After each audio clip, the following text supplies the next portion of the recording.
সেই মা চলে গেছে, কখনো আর ডাকবেন না, কখনো সে নির্দেশ দিবেন না, কখনো সেই দিক নির্দেশনা দিবেন না, কখনো বলবেন না যে বোনের একটা ভালো অনুষ্ঠান করো আমি যাব।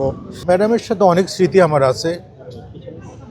আমি যখন 2001 সালে জাতীয় চলচ্চিত্র পুরস্কার পেয়েছিলাম, উনি নিজ হাতে আমাকে পুরস্কার দিয়েছিলেন এবং গলায় যে মেডেলটি পরিয়ে দেয় সে নিজ হাতে পরিয়ে দিয়েছিলেন।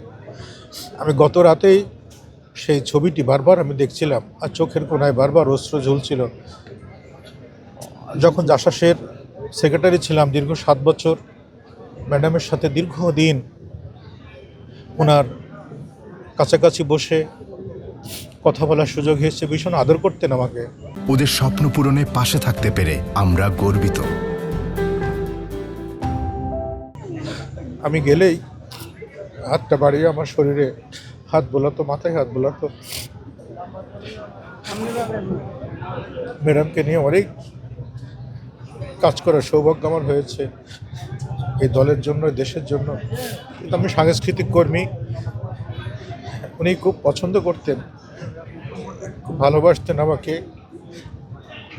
অফিস শেষ করে যখন প্রয়োজন হতো আমাকে ফোন দিতেন যে তুমি একটু আসো, কথা আছে। যে কোনো অনুষ্ঠান হলেই উনি নির্দেশ দিতেন যে এই কাজগুলো করো, এইভাবে করো।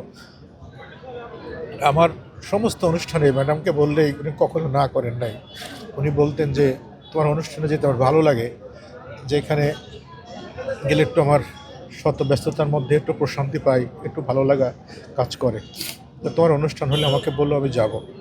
আমি 100 জনের আয়োজনে, 200 জন আয়োজনের অনুষ্ঠানেও ম্যাডাম চলে গেছেন, কখনো প্রশ্ন করেন নাই যে কত বড় প্রোগ্রাম হবে, কী প্রোগ্রাম হবে। আমরা হচ্ছে ম্যাডাম আসেন, এখানে ভালো কালচারাল প্রোগ্রাম আছে, ভালো ভালো আয়োজন আছে। আমাদের নজরুলের প্রোগ্রাম, রবীন্দ্রনাথের প্রোগ্রাম, আমাদের প্রতিষ্ঠাবার্ষিকীর প্রোগ্রাম, দলীয় বিভিন্ন প্রোগ্রাম।